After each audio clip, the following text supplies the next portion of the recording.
You're listening to Community Voice PHL, an award-winning talk show that informs, engages, and inspires.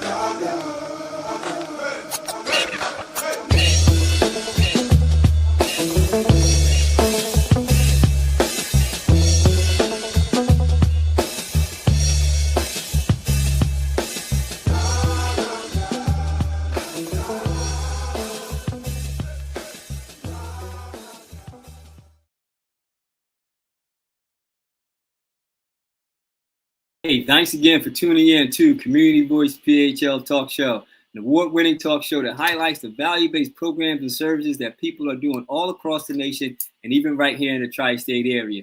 We'll feature engaging people who have inspiring stories that get you involved with building caring and prosperous communities. So thanks again for listening to Community Voice PHL. Informs, engages, and inspires. So, as always, we're excited to be on the air. I got my co-host with me, Isaac Patterson. Isaac, what's up, good brother? How you doing? Oh yeah, man. Actually, you might need to bring the guest in really quickly because I'm having that audio issue one more time. But I am happy to be here though, even though I'm having them audio issues and everything, man. It's going crazy. I don't know what's going on with my iPhone. But it goes to show you I might need to switch to Samsung permanently for this one. Well, whatever switch you need to make, you can make that switch real quick. I'm going to drop you off and you can come back on and we can see if we can get you back on. All right, good brother? Cool. So while Isaac is taking care of his technical difficulties, I know many of you already know Isaac from being a host on the show and all the insights that he brings. So we're always excited to come on the air, and every week that we're on this year, we're going to always do a Philly First. And the Philly First celebrates the fact that, of course, this is the 250th celebration of our nation, and Philadelphia is the birthplace of, of our nation. And so a lot of things that first happened in Philadelphia that I always want to share with you about.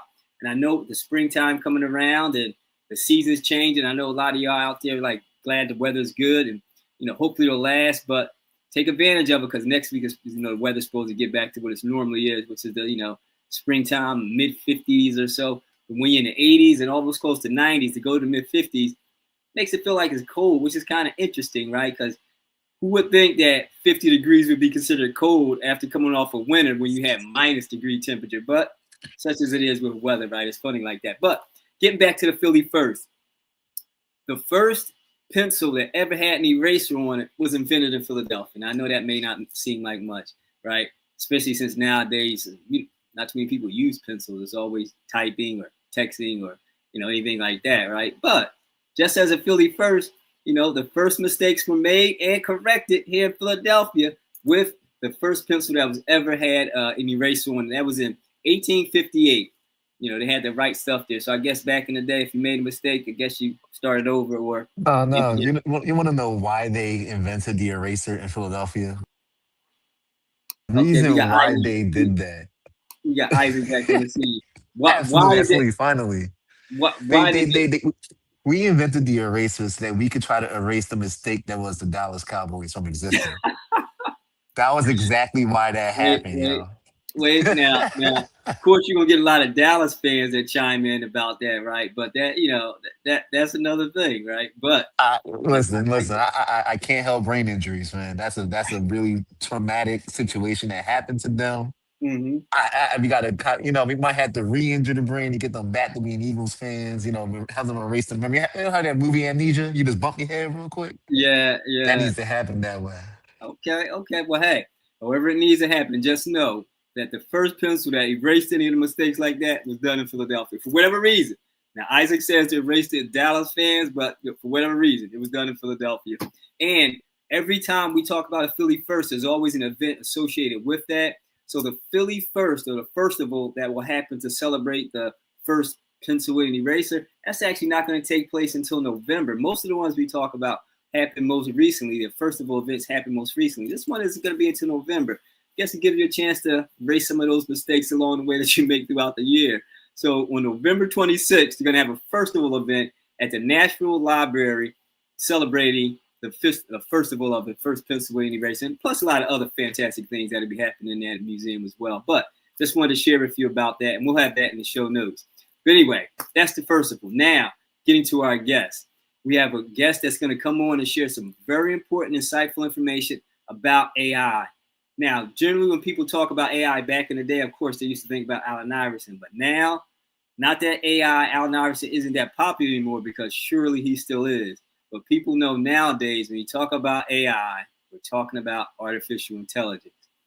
And that's become really important in our society today, because a lot of things are encompassing artificial intelligence, from workforce to entertainment, to almost auto mechanic entry. Almost everything is involved with AI, and it's gotten to the point where a lot of folk have become concerned in various different levels, and even some folk have gotten a little bit of a paranoia behind it. AI is not going away, and it's not necessarily seen as an evil in our society.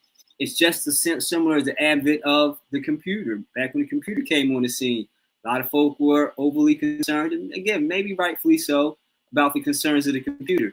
But it's still here, so too many of us. So with that being said, I'm going to bring on our guest today, Tabice Ward, science and technology security leader, and one who's well-versed in the space of AI. I'm going to talk about the importance of AI in our society and various different components of AI, because I know some of you may know one level, but there's quite a few others as well that we need to talk about. So I'm going to bring our guest on. We're going to have a good conversation. Boom. There we go. Tabice, thank you for being on Community Voice PHL Talk Show. Thanks for the invite. Looking forward to the conversation. You're welcome. You're welcome. So I gave a little backdrop on, who you are and what you do. Do you want to share anything else for our listening and viewing audience before we get into a conversation about AI and the importance of it in our society today? Yeah, just a little bit. My background goes at this point 35 plus years when it comes to technology and cybersecurity. So I've seen the rollout of many different disruptive technologies. And I will say AI has been one of the most disruptive because of how fast it's moving. But my background and experience, even on the cybersecurity side, of understanding not just the technology, but also understanding the risks associated with it, and how do you securely enable people to actually use these technologies. And so the conversation should be fun. I would be very interested in, hearing from your audience and you and your co-hosts to see the kind of questions and thoughts that you all have. And so you're talking to a very seasoned cyber and technical leader. There you go. Oh, yeah. I mean, that's what we want. Go ahead. Absolutely. One of my first questions actually was, you said, I don't know if you said disruptive or destructive, but I feel like it could be kind of both. In terms of it's disruption. Is it disruption when things are disrupted in media or in technology, especially? Sometimes it has a positive connotation on it. So how are you describing that, and in which context are you describing it? Is it destructive or disruptive? I look at it from a disruptive perspective. Now, there are different schools of thoughts, and you're going to see you got the apocalypse kind of thoughts that are out there in terms of the capabilities that come with artificial intelligence and how it is quickly advancing and all the capabilities, right? So you can look at it as the promise on the disruptive, but to be a positive disruption. And you could say, well, what about the parallel? Because in the wrong hands, the capability that is being developed as it relates to AI could potentially lead to destructive kinds of capabilities, right? But that's where we get into what's called responsible AI. And we have to really understand and hold not just individuals, not just corporations, but governments, right? Accountable for leveraging the positive, the promise of AI, so that the disruptive nature of the technology can be one that continues to advance us as a society, versus the destructive side of AI that could, in some folks' words or some folks' thinking, destroy the human race as we know it, right? I don't subscribe to that side of AI. However, I do understand that school of thought is out there, and it's all about human intent. And that's the one thing that people have to understand, is human intent is very, very important when we talk about artificial intelligence. If your intent is for good, it is disruptive in a good way. If your intent is for bad, it is disruptive in a destructive way. Wow. So, so you speak on human intent, and I like that, because it begs the question, sort of like the who came first, chicken and the egg type thing. Who controls AI? You know, is technology controlling AI in and of itself, or is there still a strong human element built within AI that can be, not only necessarily say use the word control, but can human interaction control AI to a degree? Yeah, I still believe that the human is in the seat, is the pilot in the seat. Now, with that being said, you will hear that the artificial intelligence computing capabilities are getting such to the point that it's doing its own, right? It's learning at such a fast rate that, you know, from a human perspective, it's doing things that we wouldn't have imagined it being able to do. And I say it, right? Because I don't want to put a soul to artificial intelligence, right? It is definitely something that was human created, right? Because it started off from a, you know, a development perspective, right? It was humans behind putting the technology, the intelligence, I'll call it, that human intelligence in order to create that artificial intelligence, right? So I still believe that humans are in the driver's seat. However, that's back to that responsible and ethical AI. We need to make sure that we're understanding what is happening.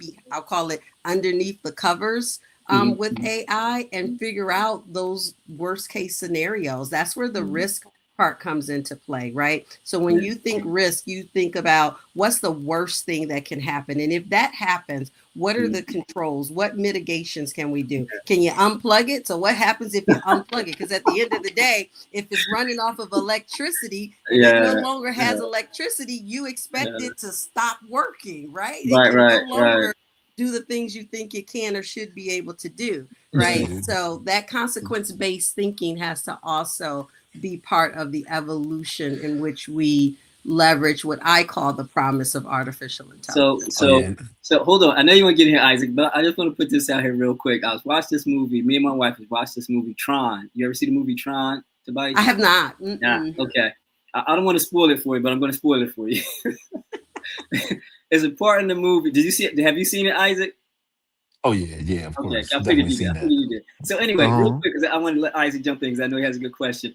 But there's a part in the movie where this artificial intelligent created being is now looking for permanence, looking to transfer from just being a program to actually being a live being. And they did all the things you talked about. They disconnected this and disconnected that. But it still found its way into becoming a live being. Now, of course, I know that may be sci-fi. It's sci-fi, Yeah, it's sci-fi. But, and I say that in a long-winded way and also a tongue-in-cheek way, because part of what you talked about was that when you unplug it, what would happen? Would it still run? Would it still have any functionality behind that? Or would it just be on pause till it's plugged back in again? And because what was happening in Tron, it was learning from what the humans were saying. So look, it came alive and it could only stay alive for 30 minutes. But while it was alive for 30 minutes, it was listening to everything the humans said. So when it went back offline, it was like, okay, they want me to do this. They want me to do that. So it learned while it was disconnected. And then when it was reconnected, it was, again, searching again. So I say that in a long-winded way. What's your thoughts on that? Is it still going to be inactive or dormant even when you unplug it and it's still learning?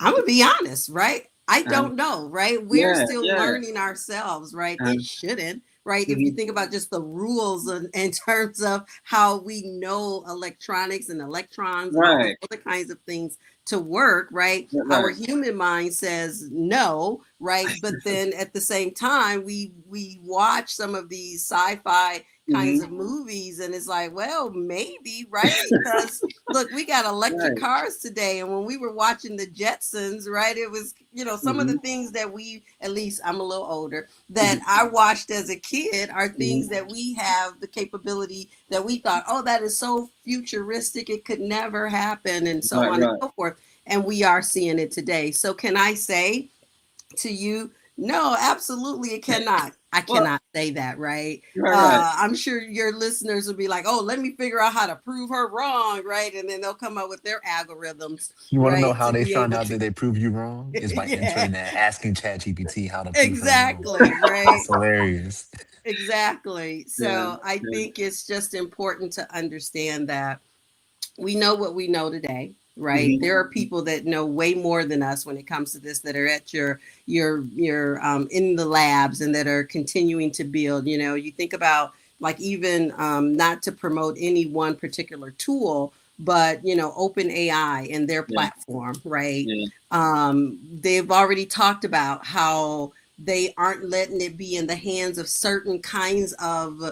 organizations because of how powerful Mm-hmm. their computing, their AI is, right? So that's just a little bit of an indicator right there, Yeah. right? In terms of Yeah, do we know actually, all of what it can do? No, we don't. Yeah. yeah. That actually leads into a question that I had about I don't know if you've known about the Anthropic thing That's, yeah, with Pete Hegseth and the Pentagon. yeah. But there was if you could explain that situation to our listeners and everything, and kind of where the overstepping was that led to Anthropic saying no. Yeah, so remember back, human intent, right? So we know that AI does have very, very powerful capabilities, and it can be used in warfare at the end of the day, right? Just like cyber, right? From a cyber warfare, right? So there is the capability to be able to leverage artificial intelligence that could potentially, you know, that's the destructive side we're talking about, right? So that human intent is that, hey, if we put this in the hands of certain folks, even in our government, who Mm-hmm. may not have the, you know, best intent for how those technologies get used, we Mm-hmm. could see things be developed and or deployed that goes against what is considered the ethical use of the platform. And so I'm trying to avoid the political, you know, part of things, Mm-hmm. but in the grand scheme of things, it's like, okay, human intent, very, very powerful, based on what I see you doing, based on what I see you say, the capabilities this can provide. You might not be the person that I want to have this platform available to, right? Yeah. Yeah. And so that is why I believe Anthropic made the decisions that they made, because they understand that this thing is so far advanced Mm-hmm. that if Hmm. we put this in your hand, you could potentially use it in ways it was not designed to be used. Yeah, it's that Pandora's box, you know, that Yeah. still Yeah. unexplored portion of it, and so regulating it and legislating it, you know, that's a tough battle, right? Because part of it is necessary. Right? So yeah, so that Anthropic thing opened up a conversation, not necessarily the Pandora's box, but it opened up the conversation.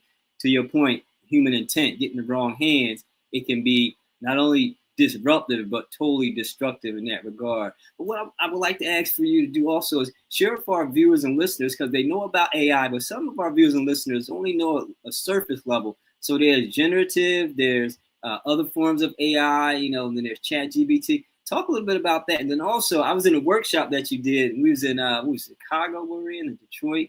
We was in Chicago, and you talked about hallucinations. Talk about that, because that, I think that is something that needs to be brought to the conversation about AI, so that it brings back in a little bit more of the human element and the importance of that. Yeah. So most of us know the generative nature of AI, right? We've actually, and sometimes, you know, non-technical people hate when I say this, right? You know, from a machine learning and artificial intelligence perspective, it's really been in your hands way longer than you really realize, right? So you think about, some people probably have Alexa, right? Alexa is a form, right, of artificial intelligence through machine learning, right? Mm-hmm. So, you know, artificial intelligence is that umbrella, and it's got a lot of different tentacles that kind of feed off of it. And machine learning would be part of that, right?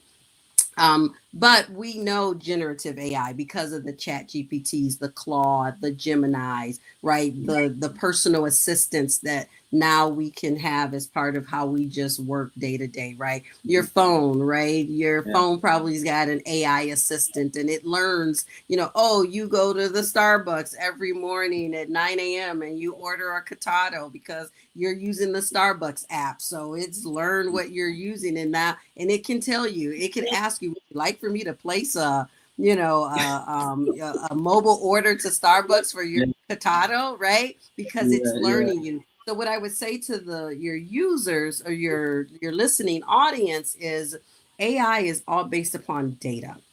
At the end of the day, AI learns from data. So the data that you feed it is how it learns, and it creates. So when you hear this concept around models, right? Those models are built upon data. So the basis to artificial intelligence is data. The more data it gets, the smarter it gets, the predictive analysis it begins to do. It finds patterns, right? It can do some of the things that humans are capable of doing, but much faster in a more efficient way, where it would take me maybe an hour to read through a report and draw some conclusions. Artificial intelligence, like a open, not an open, but a chat GPT could read that same report in 10 seconds and give you your highlights, right? And so it allows you to do things a little bit faster, but at the end of the day, it's based on data. Now, from a hallucination perspective, because it learns from data, and you ask it something, it might just make something up. It literally hallucinates. It has no clue if what it is presenting you is the right answer. It just knows that based on the data that it has, that it's been trained on, that this seems like a reasonable answer to present back to you. So you could say, for instance, it's, what's the weather like outside? And you are looking out the window and you see it's cloudy and rainy, and it may come back and say it's sunny and 80 degrees. And you're like, no, it's not. It's raining and cloudy outside, right? It hallucinated. Right. So somewhere in its data set, a day like today was sunny and 80 degrees, right? That it was trained on, right? It doesn't really know what the weather is like outside right now, unless the data set that it's learned or trained from is pointing to something that is real time. If it's historical information, it may just go back and find April the 15th, I don't know, 1974, and present you with what the weather was. It just hallucinated. It made it up. So that's why I call the human in the loop. We have to make sure that you are checking and validating the information that you get back when you're using these generative tools, right? Because you need to know a little bit about what you're asking it to be able to tell or discern if you're getting garbage or if you're getting stuff that actually makes sense. And some people don't realize that. Yeah. So basically we got to use ChatGPT like Wikipedia. Like we can't trust outright everything that it gives us because it technically comes from wherever, right? And Wikipedia, just same way, could technically come from whoever.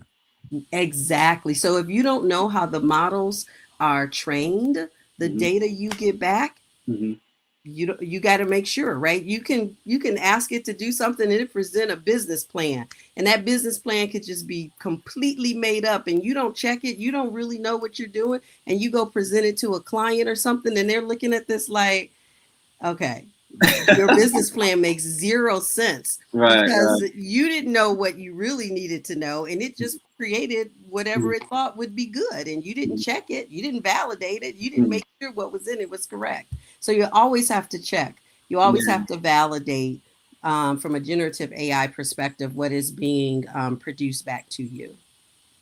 So is it like the use a crude expression, garbage in, garbage out? Garbage in, garbage out, because it's based on data, right? If it's fed garbage data, you're going to get garbage out, that right? And human input. Yes. And human input is flawed. Exactly. So, and bias. Yeah. And actually it's kind of like the I don't know if you guys have ever seen like the doll test from back in the day, right? So back in the 60s, they did like the doll test about how kids treated dolls and different colors of dolls and all that kind of stuff. And how they were trained to treat dolls certain ways and stuff like that. And technically speaking, I think the same thing has happened with AI, where they could be trained to have biases as well. Absolutely. There are court cases right now, right? Especially like on the HR side, right? Where HR in certain companies started to use models, AI models to do screening, not understanding that the data, even if the company not realizing that they were biased, right? It was trained on the company data, but the company data was biased. So guess what? Your AI is biased. So Tabice, you made a good point, because just recently, I was in between jobs and I was doing job hunting, and a lot of the organization I was applying, it was like, your application, your resume is going to be screened by AI. What's up with that? how, Yeah. How does Yeah, that because work? of speed, right? So organizations don't get it. I almost said don't get it twisted. Don't be fooled. Let me Just be say a don't get little it more. I'm twisted about to on say this that, show. that yeah, that's just as acceptable. That's as PG as it gets, man. Don't be fooled to think that it's not, right? And they also are scanning to determine if your resume, if you used artificial intelligence to doctor your resume, right? All right. See, and so I want to pause because two things. One, we're getting into a good topic, and two, we're getting to the end of the show. But I like this because you know what? It's like there's a bias built in there because if they look at Jeff Jones and my zip code such and such, they're like, oh, that's mostly where such and such people live at. They may not then hire me, and I will never know. So it's just like where do that's a show, another show for you, Tabice. They could probably or find out the likelihood of you being late to work based on where you live in comparison to. And Oh my God. looking at your LinkedIn profile, looking at your Instagrams and your digital footprint, right? There's we live in a digital world now. Right, but that's what takes the human out of that. Now, granted that there's a reason for that, and I get it, right? Because you want to definitely get the best candidate for any position. But there's a human element taken out of that where, you know, some intangibles, empiricals are not factored in, which really could lead to that person being the right person for that particular job. Anyway, like I said, we got to bring you back on because we got to tee this back up just on that alone because that right there is a juicy subject all by itself. What I want to leave time for is for you to give any last minute insights or information that you would like to share to our listening and viewing audience, and then any way that they get in contact with you if they want to learn more about, you know, AI from your perspective to support them in any of their endeavors. So I want to give you space and time for that, Tabice. Yeah, no, absolutely. So the one thing I would leave with you all, especially having, you know, being a cybersecurity executive as well, is be careful, right? Be careful with your sensitive and confidential data when it comes to using these platforms. I would tell you, don't put data in ChatGPT, Gemini, Claude, any of these things that you wouldn't want on the street, right? So if you're okay with throwing your social security card and your birth certificate and your sensitive information in the middle of the highway outside your house or road outside your house, right? If you're not comfortable doing that for fear of someone getting it and using it maliciously, don't put it in AI. Use the appropriate guardrails. Avoid putting things in AI that could be used to actually take advantage of you. And if you have questions and would like to dig deeper in this, you know, you can reach me at, do you put it in chat? How do you provide that information? It'll be in the show notes. It'll be in the show notes. Okay. Yeah. So then it would be, you know what? I'm going to go old school. It's going to be TabiceH at AOL.com. Okay. AOL. AOL, man, you got that one man in the office working hard. He's the last surviving employee. He's literally the orange man running to deliver the mail, yo. Then you got a man on a treadmill in some deep, dark office somewhere. Yes, that just shows you my age that I got an AOL account that's still active. It also shows your level of intellect because you know where to keep things safe at, right? It's not out there anybody else. No one's trying to hack. The last spot I would think is AOL to keep things safe at. Well, it is. But Tabice, listen, we thank you for being a guest on the show. We definitely will have you back on when your schedule allows, because in all sincerity, we do have a few more AI topics that we would want to get into, specifically how it impacts the employment level and then also culturally as well, because there are some cultural biases built to that and it impacts employment, which impacts our economy. So definitely want to bring you back on and talk about that portion of AI and all its importance in that regard. But we are right at that time. So we want to thank everyone for listening and thank you, Isaac, again for being such an awesome and gracious co-host to the show. And remember, folks, this is Community Voice PHL Talk Show. And if it's happening in your community, we need to hear your voice. Peace, and we are out.